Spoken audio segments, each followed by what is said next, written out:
Hello साथियों, तो स्वागत है आपका अपने YouTube channel study with power में। तो आज हमें कुछ एक्सरसाइज कुछ क्वेश्चन सॉल्व करने हैं अपने स्टडी विद पावर के चैनल में। तो हमारे पहला टेक्स्ट पेपर है कि आपके लिए पहला क्वेश्चन दिया गया है, identify the kind of noun. किसका नाम बताना है हमको, कौन सा प्रकार बताना है, इंडिया का, है ना। कि इंडिया कौन सी नाउन है, काइंड बतानी है कि इंडिया कौन सा नाउन है। तो अच्छा आप बताइए, इंडिया कौन सा नाउन है, प्रॉपर नाउन है या फिर कॉमन नाउन है या फिर कलेक्टिव नाउन है या फिर एब्स्ट्रैक्ट नाउन है, जल्दी से बताइए।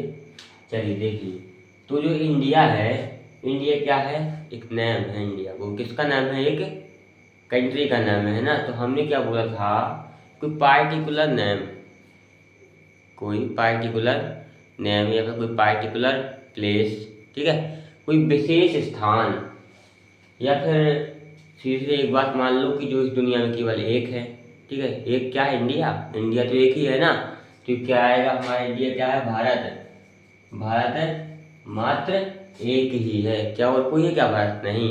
तो प्रॉपर नाम में हमने पढ़ा था, प्रॉपर नाम में क्या पढ़ा था कि भारत मेरा मतलब है जो केवल एक हो, जो विशेष हो, वो किस में आता है, प्रॉपर नाउन में। तो इंडिया जो है हमारा वो प्रॉपर नाउन होगा। चलिए दूसरा देख लीजिए, identify the kind of noun animal. अच्छा देखिए, एनिमल है ना, एनिमल मतलब क्या होता है साथियों, जानवर। तो देखो मैंने आपको एक चीज बताई थी कि कौन सा या फिर कौन सी आए, है ना। जैसे कौन सा जानवर, है ना, कौन सा जानवर आ रहा है ना।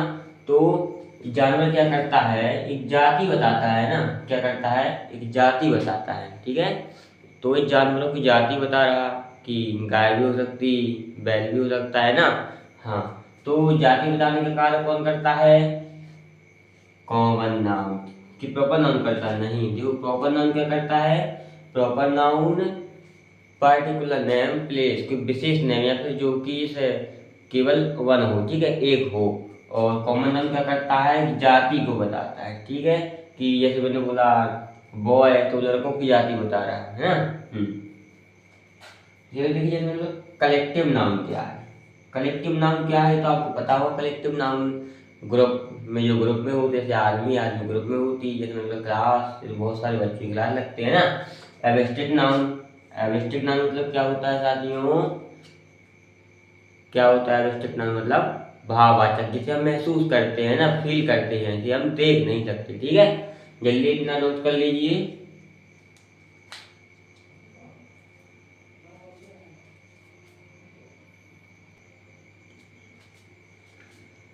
ठीक है साथी, इसमें हमको क्या करना है, अपनी लकड़ी, वुड मतलब क्या होता है, लकड़ी, ठीक है। और हैप्पीनेस मतलब क्या होती है मेरे साथियों, खुशी। तो इसमें आपको वुड और हैप्पीनेस की नाम बतानी है कि आखिर जो वुड दिया गया है, लकड़ी दी गई है, वो कौन सा नाउन है, और जो हैप्पीनेस, जो खुशी है, वो कौन सा नाउन है ना। ये आपको बताना, जल्दी बताइए। तो साथियों, जैसे मैंने बोला वुड है ना, वुड मतलब क्या होता है, लकड़ी। तो मैंने आपको बताया था जिससे बहुत सारी चीजें बनाई जा सकती हैं, है ना। लकड़ी से देखो बहुत सारी चीजें बनाई जाती है ना। देखो बहुत कुछ बनाया जा सकता है ना, बहुत सी वस्तु बनाई, कुर्सी बनाई जाती है, टेबल बनाए जा सकते हैं ना, लकड़ी। तो मैंने क्या बताया था, कॉमन नाउन में क्या बताया था, इससे किसी जाति का बोल सकते हैं, लकड़ी से कोई जाति का बोल होता है क्या, नहीं, लकड़ी तो लकड़ी है। मैंने बोला कलेक्टिव नाउन, कलेक्टिव मतलब कोई समूह होना चाहिए, क्या लकड़ी कोई समूह है, नहीं। जैसे मैंने बोला मटेरियल नाउन, तो मटेरियल नाउन में क्या होता है, जिससे बहुत सारी चीजें बनाई जा सकती हैं, है ना। तो वुड क्या है, लकड़ी है, और लकड़ी से क्या होती है, बहुत सारी चीजें बनाई जा सकती है, इसलिए यह क्या होगा, हमारा मटेरियल नाउन होगा। ए भी नहीं होगा, ए भी नहीं होगा, ए होगा, है ना। और एब्स्ट्रैक्ट नाउन तो देखो वुड के लिए बिल्कुल होगा ही नहीं, क्योंकि एब्स्ट्रैक्ट नाउन में हमने क्या बताया था आपको, जो कि क्या किया जाता है, महसूस किया जाता है, फील किया जाता है ना, हम उसे देख नहीं सकते, ठीक है। जैसे अब देखो, इसी में एक और दिया गया है, क्या दिया गया, हैप्पीनेस। हैप्पीनेस मतलब क्या होता है, खुशी। अच्छा देखो, खुशी को तो हम महसूस कर सकते हैं ना, खुशी को क्या कर सकते हैं, हम महसूस कर सकते हैं, ठीक है। क्या कर सकते हैं, क्या देख सकते हैं क्या, क्या हम खुशी को देख सकते हैं क्या, प्रसन्नता जो हमारे अंदर होती है उसे नहीं देख सकते ना, छू सकते हैं क्या, नहीं। तो हमने आपको बताया था इसे फील किया जा सकता है, ओनली फील किया जा सकता है, उसे क्या बोलते हैं, एब्स्ट्रैक्ट नाउन। एब्स्ट्रैक्ट नाउन मतलब क्या होता है, भाववाचक, भाववाचक संज्ञा। और मटेरियल नाउन मतलब क्या होता है, द्रव्यवाचक या फिर पदार्थवाचक, है ना। कॉमन नाउन मतलब जातिवाचक, किसी जाति का बोध होता है। कलेक्टिव नाउन मतलब क्या होता है, समूहवाचक।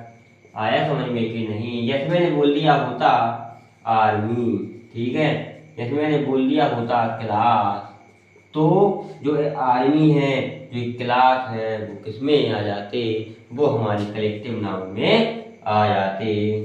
ऐसा इसलिए क्यों आ जाते हैं कलेक्टिव नाउन में, क्योंकि जो आर्मी है, तो आर्मी तो बहुत सारे लोगों की आर्मी होती है ना, बहुत सारे लोगों की आर्मी होती है। क्लास में बहुत सारे बच्चे जब बैठेंगे तो उसकी क्या बनेगी, क्लास बनेगी, है ना। जैसे मैं बोल देता है स्टूडेंट, जैसे मैंने बोला साथियों स्टूडेंट, तो स्टूडेंट तो छात्र है, बिल्कुल स्टूडेंट में छात्र भी आ सकते हो, छात्रा भी आ सकते हैं ना, मतलब लड़के और लड़की दोनों आ सकते हैं। तो ये क्या हो जाएगा, कॉमन नाउन, क्योंकि वो छात्र की जाति का बोध कराते हैं, ठीक है मेरे साथियों। जैसे मैं बोल देता टीचर, TACHER, ठीक है, जैसे बोल देता टीचर, तो टीचर क्या होता है साथियों, टीचर भी शिक्षक का बोध कराते हैं ना, मतलब वो मेल में भी हो सकती है, वो फीमेल में भी हो सकते हैं, ठीक है। जल्दी से जल्दी नोट डाउन कर लीजिए आप इसे, फिर आगे कुछ और टॉपिक्स पढ़ते हैं।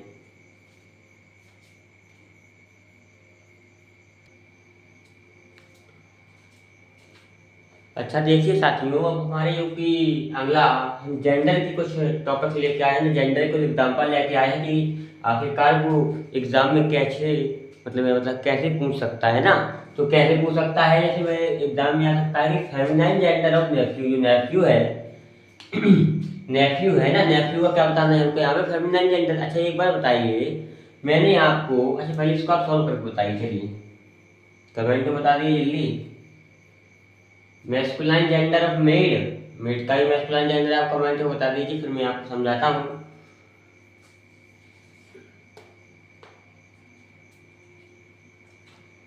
अच्छा देखिए, मैंने आपसे पूछा है नेफ्यू का फेमिनाइन जेंडर बताना है, इससे सबसे पहले तो हमको पता होना चाहिए कि जो फेमिनाइन होता है, फेमिनाइन मतलब क्या होता है, फेमिनाइन क्या करता है, मैस्कुलाइन होता है, मैस्कुलाइन क्या करता है। तो देखिए, जो फेमिनाइन हमेशा ही वो क्या करता है, स्त्री जाति का बोध कराता है, किसका बोध कराता है, स्त्री जाति का बोध कराता है।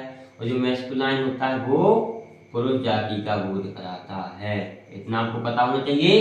तो और जेंडर मतलब तो पता ही है आपको, ठीक है। तो जैसे नेफ्यू, नेफ्यू मतलब क्या होता है मेरे साथियों, नेफ्यू मतलब होता है भतीजा, क्या होता है, भतीजा। अब सिंपल सी बात है, यदि नेफ्यू मतलब भतीजा, ये जो कि मैस्कुलाइन जेंडर है, तो इसका फेमिनाइन जेंडर क्या होगा, नेफ्यू का फेमिनाइन जेंडर मतलब स्त्री जाति का बोध कराएगा वो, तो भतीजे का क्या होगा, भतीजी। अच्छा देखो वाइफ, वाइफ मतलब क्या, वाइफ मतलब आपको पता है पत्नी होता है, डॉटर, डॉटर मतलब पुत्री होती है ना, ये सब पता है आपको। जैसे नीच, नीच मतलब क्या होता है, नीच मतलब होता है भतीजी, ठीक है। और सिस्टर मतलब पता है आपको बहन होता है। तो मेरे साथियों, तो भतीजे का, सॉरी भतीजा का फेमिनाइन जेंडर क्या बनेगा हमारा, नीच बनेगा। इसका आंसर क्या हो जाएगा, नीच, ठीक है। देखिए एक और दिया गया है masculine gender of made, made का बताना है ना, मेड का मेस्कुलाइन जेंडर, मेड मतलब क्या होता है, कुंवारी लड़की, ठीक है। मेड मतलब क्या होता है, कुंवारी लड़की। तो ये सन मतलब क्या होता है, सबसे पहले पुत्र होता है, ठीक है। ब्रदर मतलब क्या होता है, भाई। मैन मतलब क्या होता है, आदमी। तो मेरे साथियों,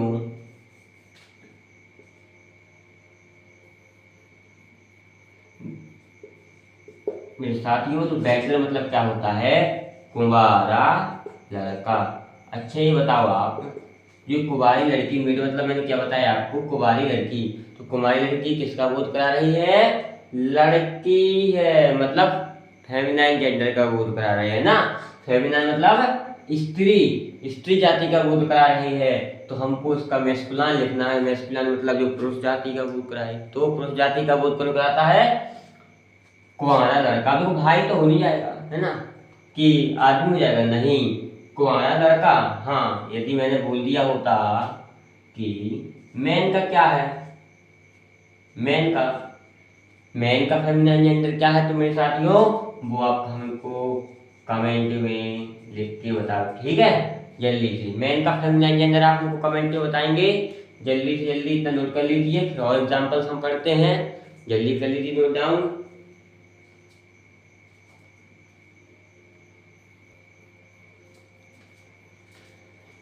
अच्छा साथियों देखिए, मेरे मतलब है कि एग्जांपल में हमारे क्या आया है कि फेमिनाइन जेंडर और ब्रदर है। ब्रदर का फेमिनाइन जेंडर बताना है, मतलब ब्रदर का क्या बताना है हमको?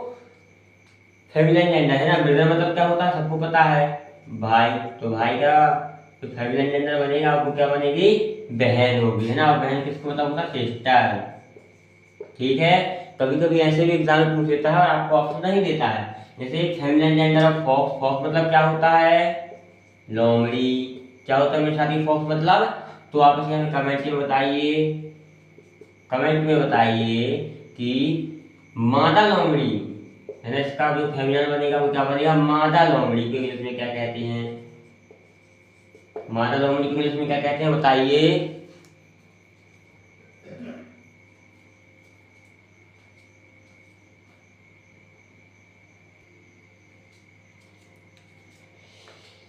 चलिए साथियों, तो हम कुछ नंबर जो हमें पढ़े थे वचन, उसके कुछ एग्जाम्पल हम अब देखते हैं, उसका कुछ रिवीजन कर लेते हैं। इसके बाद हम और अगले टॉपिक से अगली क्लास में पढ़ेंगे।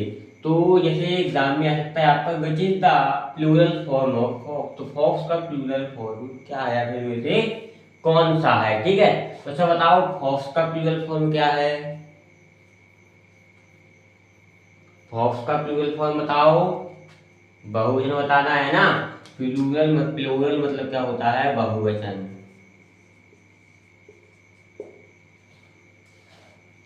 तो देखो साथियों, मैं बताता हूँ आपको, कुछ याद दिलाता हूँ यदि आप भूल गए होंगे, कि मैंने आपको बताया था जिस भी सेंटेंस में अंत में S, C H, C double H, X, है ना, आते हैं, क्या? S C H C double H X आते हैं, तो क्या करते हैं?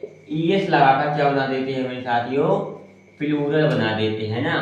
ई एस लगाकर प्लूरल बना देते हैं, ठीक है। ये हमारा क्या है? रूल नंबर 2 पढ़ा था हमने। क्या पढ़ा था कि जिस भी नाउन के अंत में क्या होता है? S C H C double H X होता है, और भी चीजें होती है ना, वो होता है, ठीक है। तो क्या कर देते हैं? ई एस लगा देते हैं। जैसे फॉक्स दिया गया यहाँ पे, तो फॉक्स एक्स दिया गया, अंत में दिया गया कि नहीं दिया गया एक्स, तो हम क्या करेंगे मेरे साथियों? ई एस लगा देंगे। तो इसका एग्जाम्पल कौन सा? ए सही है, ठीक है। लिख लीजिए आप फॉक्स। फॉक्स का पहला एग्जाम्पल आप लिख लीजिए। दूसरा एग्जाम्पल देखते हैं, which is the plural form of story. देखो एग्जाम्पल, सॉरी, ऑब्जेक्ट ना देकर, कुछ ऑप्शन ना देकर ऐसे भी पूछ लेता है एग्जाम में, है ना। क्या पूछ लेता है कि स्टोरी का हमको क्या बताना है? स्टोरी का प्लूरल बताना है, ये बताइए। तो मेरे साथियों मैं बताता हूँ आपको, याद चलाता हूँ, रूल नंबर 3 में क्या पढ़ा था कि जब किसी नाउन के अंत में क्या होता है साथियों? अंत में क्या होता है? वाई हो। पढ़ा था कि नहीं पढ़ा था? और उसके पूर्व, उसके पहले क्या हो? कॉन्सोनेंट मतलब व्यंजन, हो, तो क्या करते हैं? वाई को गोली मार देते हैं ना, और आई लिख देते हैं, ठीक है। और इसके साथ ईएस जोड़कर, इसके साथ ईएस जोड़कर प्लूरल बना देते हैं ना, ठीक है। तो अंत में क्या दिया गया है? वाई दिया गया। क्या दिया गया? वाई दिया गया, है ना। और वाई के पहले क्या दिया गया है? आर। और आर इंग्लिश में क्या होता है? कॉन्सोनेंट होता है, तो आपको पता ही है, ठीक है। ए ई आई ओ यू, इन सबको छोड़ के, क्योंकि ये हमारी वोवल है, स्वर है, इन सब को छोड़ के बाकी सब कॉन्सोनेंट होते हैं, क्योंकि आर यहाँ पे क्या है, कॉन्सोनेंट है और व्यंजन है। आर क्या है, व्यंजन है। तो वाई को हटा देंगे और वाई को हटा के आई लिख देंगे, आई के बाद ईएस लिख के प्लूरल बना देंगे। तो स्टोरी का प्लूरल क्या होगा, स्टोरीज हो जाएगा, है ना। क्या हो जाएगा स्टोरी का प्लूरल, STORIES, स्टोरीज हो जाएगा। चलिए इतना नोट डाउन कर लीजिए आप, फिर इसके बाद और कुछ एग्जांपल्स हम लेते हैं।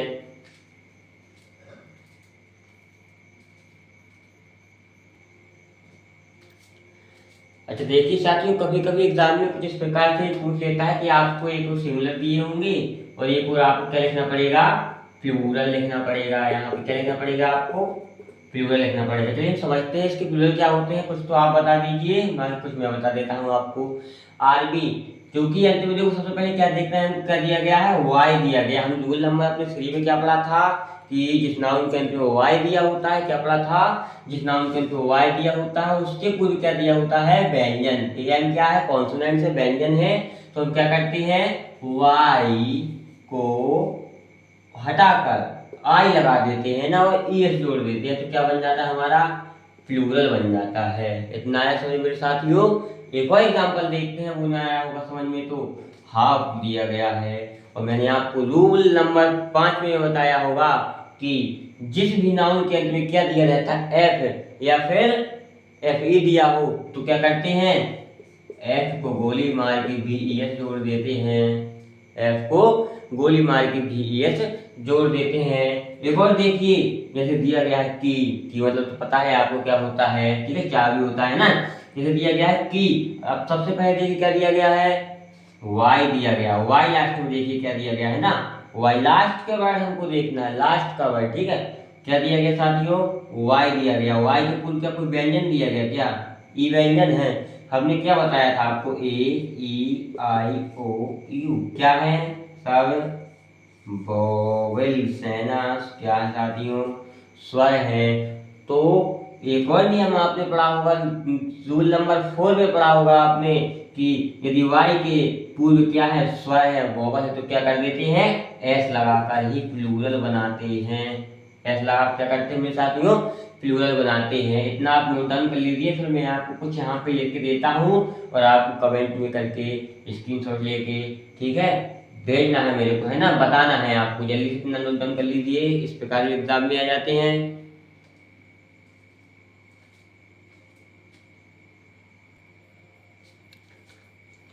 देखिए साथियों, तो जो मैंने आपको कुछ दिए हैं, सिंगुलर मतलब क्या होता है हमारा, एक वचन, फिर से बता देता हूँ जिसको याद ना हो।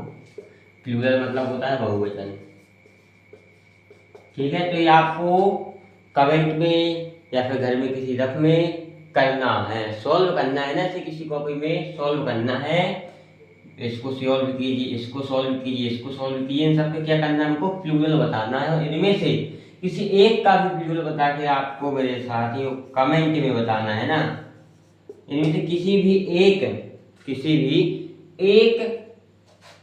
क्वेश्चन का, ठीक है, सारी क्वेश्चन है, किसी भी एक क्वेश्चन का आपको आंसर कमेंट में बताना है, ठीक है। शीप का बता दीजिए, दूध का बता दीजिए, वैली का बता दीजिए, घूस का बता दीजिए, चाइल्ड का बता दीजिए, किसी का ही बता दीजिए, लेकिन कमेंट में आप बताइए, ठीक है। इसी के साथ हम अपनी अगली वीडियो में एक नए टॉपिक के साथ मिलते हैं, ठीक है। इसी साथ हमारे साथ बने रहिए और नोट डाउन कर लीजिए और अच्छे से पढ़िए।